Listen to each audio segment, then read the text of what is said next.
Friends, இன்றைக்கி நம்ம chains கிச்சனில் சுவையான சிம்பிளாக செய்யக்கூடிய தக்காளி ஊறுகாய் எப்படி செய்யுதுன்னு பார்க்க போகிறோம். அதுக்கு இந்த தேவையான பொருள்கள்லாம் பாருங்கள். 1 கிலோ தக்காளி, இந்த சைஸில் தக்காளி எடுத்துருக்கோம். இதில் நடுவில் இருக்க காம்பு பகுதி எடுத்துகிட்டு 1 கிலோ தக்காளியை கட் பண்ணி வச்சுருக்கேன். இந்த ஸ்பூனில் 2 ஸ்பூன் கடுகு, 1 ஸ்பூன் வெந்தயத்தை வறுத்து பொடி பண்ணி வச்சுருக்கேன். இந்த ஸ்பூனில் நிறச்சி அளந்து 2 கரண்டி மிளகாய் பொடி வச்சுருக்கேன். ஒரு எலுமிச்சை சைஸ் புளியை நல்லா தனித்தனியாக இப்படி எடுத்து வச்சுருக்கேன். இந்த சைஸில் இருக்க கட்டி பெருங்காயம் 3 பெருங்காயத்தை எடுத்து தட்டி வச்சுருக்கேன். ஒரு 15-20 பல் பூண்டை உரித்து வச்சுருக்கேன். கொஞ்சம் வெல்லம், நல்லெண்ணெய், வத்தல், இன்னும் கருவேப்பிலை. இதை வச்சு தான் இப்போ தக்காளி ஊறுகாய் எப்படி செய்யுதுன்னு பார்ப்போம்.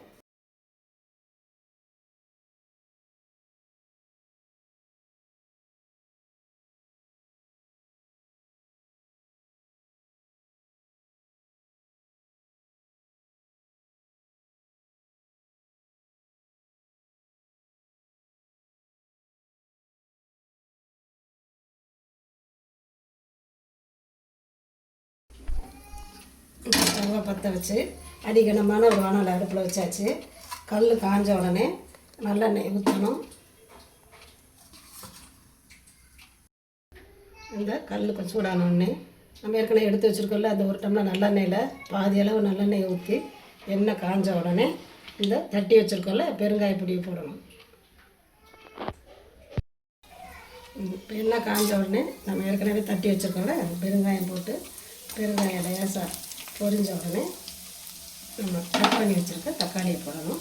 இதில் எதுவுமே தண்ணியே கொஞ்சம் கூட நம்ம சேர்க்கக்கூடாது. மூடி வச்சு வேகட்டுங்கிறதுனால வைக்கக்கூடாது. பொறுமையாக தக்காளியை நல்லா வதங்குற அளவுக்கு சிம்லேயே வச்சு தக்காளியை நல்லா வேக விடணும். இது நல்லா இந்த பெருங்காயம் பொரிஞ்சிருச்சு. பொரிஞ்ச உடனே இப்போ தக்காளி போடணும்.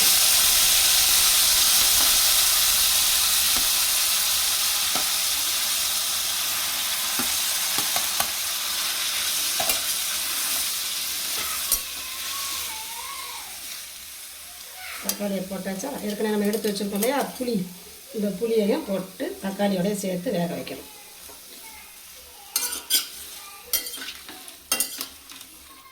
இந்த தக்காளி வதங்கும்போது தேவையான அளவு உப்பு, கல் உப்பு தான் போடணும். கல் உப்பு போட்டால் தான் ஊறுகாய்க்கு டேஸ்ட்டாக இருக்கும். முதல்ல ஓரளவு நம்ம அந்த அரை கைப்பிடி அளவு உப்பு போட்டுக்கலாம். அப்புறம் பத்தரைனா பின்னாடி பார்த்துக்கலாம். போட்டு எல்லாத்தையும் போட்டு ஒன்றா கலந்து சிம்மில் வச்சு இந்த தக்காளி நல்லா வதங்கணும். அது வரைக்கும் வேக வைக்கணும். மூடி வைக்கக்கூடாது. ஏன்னா ஊறுகாயில் இந்த தண்ணி இருந்துச்சுன்னா ஊறுகாய் சீக்கிரமே கெட்டு போயிடும். அதனால் சிம்மில் வச்சு வதக்கினோம்னா அந்த தக்காளியில் இருக்க தண்ணியே விட்டு நல்லா வதங்கி வரும். அது வரைக்கும் நம்ம நல்லா வதக்கணும். பாருங்கள், தக்காளி வந்து நம்ம போடுறோமே அதை கொஞ்சம் கூட நம்ம தண்ணி கூட ஊற்றவே இல்லை. நல்லா எப்படி நல்லா வதங்கி வந்துச்சு பாருங்கள். நல்லா வதங்கிடுச்சுல. அது நல்லா ஆறின பிறகு மிக்சியில் போட்டு அரைக்கணும். நல்லா அரைச்ச பிறகு மிச்ச ப்ரொசீஜர் பார்ப்போம்.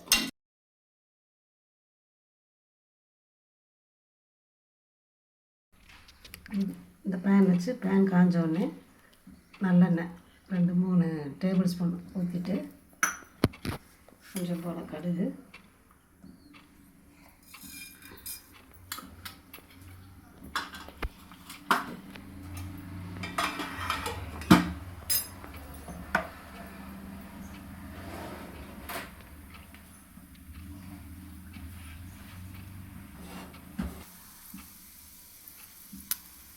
இந்த கடுகு பொரிய ஆரம்பிச்சுல. கடுகு பொரிஞ்ச உடனே ஏற்கனவே எடுத்து வச்சோம்ல கருவேப்பிலையும் வத்தலையும் போடணும்.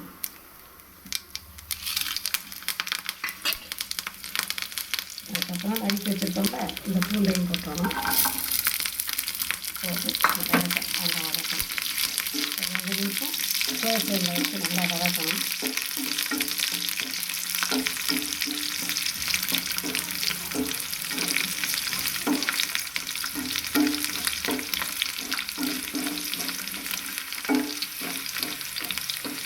கொஞ்சம் நேரம் 2 நிமிஷம் பூண்டு கொஞ்சம் நல்லா வதங்கின பிறகு அடுப்பு என்ன செய்யணும்.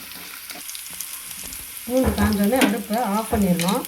ஆஃப் பண்ணிவிட்டு நம்ம எடுத்து வச்சுருக்க மிளகாய் பொடியை போடணும். ஏன்னா அப்படியே போட்டோம்னா மிளகாய் கரிஞ்சிடும். அதனால் எடுத்து வச்சு மிளகாய் பொடியை போட்டு லேசாக எல்லாமே அடுப்பு ஆஃப் பண்ணிட்டு தான் செய்யணும். லேசாக நல்லா வதக்கிட்டு அதுக்கப்புறம் அரைச்சி வச்சுருக்கோம் இல்லையா பொடி, வெந்தயம், கடுகு பொடி, அதையும் போட்டு மிக்ஸ் பண்ணுவோம். இப்போ போடும்போது எல்லாமே அடுப்பு ஆஃபில் தான் இருக்கணும். நல்லா கலந்து விட்டுட்டு அதுக்கப்புறமா நம்ம அரைச்சி வச்சுருக்கோம்ல தக்காளி, அதையும் ஊற்றிடணும். எல்லாமே அடுப்பு ஆஃபில் இருக்கும்போது தான் செய்யணும். எல்லாம் கலந்த பிறகு தான் நம்ம திரும்ப அடுப்பு ஆன் பண்ணணும்.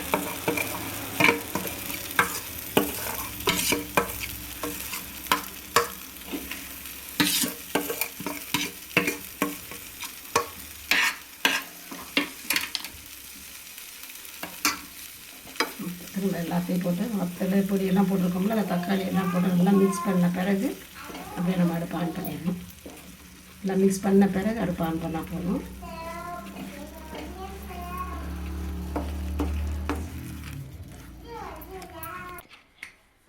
எல்லாத்தையும் நல்லா மிக்ஸ் பண்ண பிறகு திரும்ப அடுப்பு ஆன் பண்ணிவிட்டு கொஞ்சம் சிம்மிலேயே வச்சு நல்லா கிண்டணும். நம்ம கிண்டிட்டு ஏற்கனவே கொஞ்சம் எண்ணெய் ஊற்றிருந்தோம்னா இப்போ மேலோட இன்னும் கொஞ்சம் நல்லா இருக்கிற மிச்சம் எண்ணெயை ஊற்றிட்டு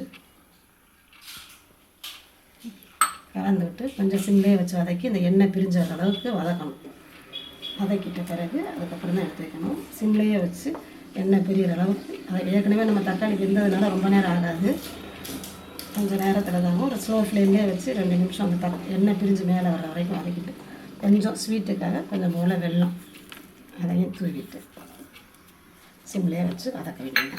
வதக்கின பிறகு முடிஞ்சு போது பார்ப்போம். இந்த கொதிச்சு இந்த எண்ணெய் பிரிஞ்சு வர ஆரம்பிச்சிருச்சு. இதுதான் பக்குவம். நம்மளுக்கு நல்லா ஆஃப் பண்ணிவிட்டு நல்லா ஆறின பிறகு ஏர்டைட் ஜாரில் போட்டு மூடி ஸ்டோர் பண்ணி வச்சோன்னா 6 மாதம் 1 வருஷம் வரைக்கும் கூட கெட்டு போகாமல் இருக்கும். சுவையான தக்காளி ஊறுகாய் ரெடி. இது அப்படியே நம்ம பாத்திரம் ஊற்றும்போது பாருங்கள், அப்படியே அல்வா மாதிரி அப்படியே வடச்சட்டில் ஒட்டாமல் அப்படியே சூப்பராக இருக்கும். அவ்வளோதான். தக்காளி ஊறுகாய் நல்லா ஆறுன பிறகு இந்த மாதிரி இப்படி கண்ணாடி ஜாடியில் எடுத்து வச்சு கொஞ்சம் கொஞ்சமாக எடுத்து நம்ம ஃப்ரிட்ஜில் ஸ்டோர் பண்ணி சாப்பிட்டோம்னா அது பாட்டுக்கு 6 மாதம்னாலும் கெட்டு போகாமல் இருக்கும். நீங்களும் இதே மாதிரி ட்ரை பண்ணுங்கள். பிடிச்சிருந்தா சப்ஸ்கிரைப் பண்ணுங்கள், லைக் பண்ணுங்கள், ஷேர் பண்ணுங்கள். தேங்க்ஸ் ஃபார் வாட்சிங்.